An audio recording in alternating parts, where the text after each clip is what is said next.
Hello everyone, we're going to talk about three things. First, let's talk about the euro. The euro has been strengthening in the past months relative to the dollar and the British pound in particular because of the different political catalysts that were coming up and how the European project was solidified or confirmed because of those political catalysts. The elections in Germany, elections in France, elections in Holland, and all those different factors have helped the euro recover close to 110 against the US dollar. However, we have to think forward, and thinking forward we need to think about supply and demand. And if we think of supply and demand, we are more than likely to see the euro weaken and lose some of that steam. Why? As I explain in Escape from the Central Bank Trap, what you have to pay a lot of attention to is the fact that supply of euros, increase of money supply, is growing much faster than demand of the same euros. The Bank of International Settlement shows that demand of euros in international transactions has been weakening while supply has been growing quite rapidly. More importantly, there is an excess of liquidity in the European Central Bank of almost 1.2 trillion euros. Therefore, it is likely that after these events, what we will see is that fundamentals prevail and that the strength of the euro relative to other currencies will change course. Another element that we want to talk about is oil.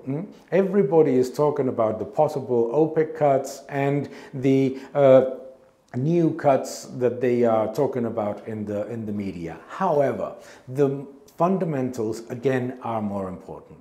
Inventories have been rising to 5-year highs. Global demand is growing, but supply is growing much faster. And more importantly, diversification of supply is much more important.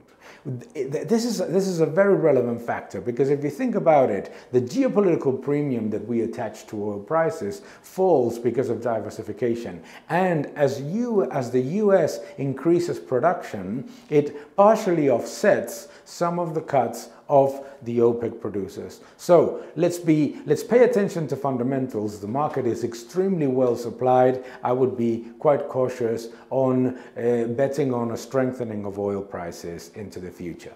Thirdly, let's talk about the earnings season.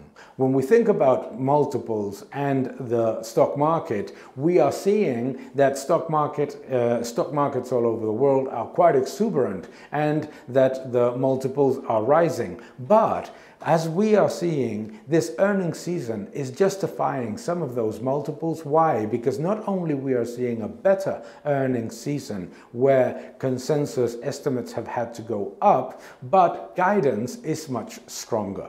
So on the S&P 500, we have seen an increase of estimates, both from consensus and from companies, of not only just the earnings of 2017, but also 2018. The same thing is happening in the Euro stocks, where almost 20% of the companies have published better than expected results. So this gives a stronger confidence about the view that we have of keeping a long position on equities in developed markets.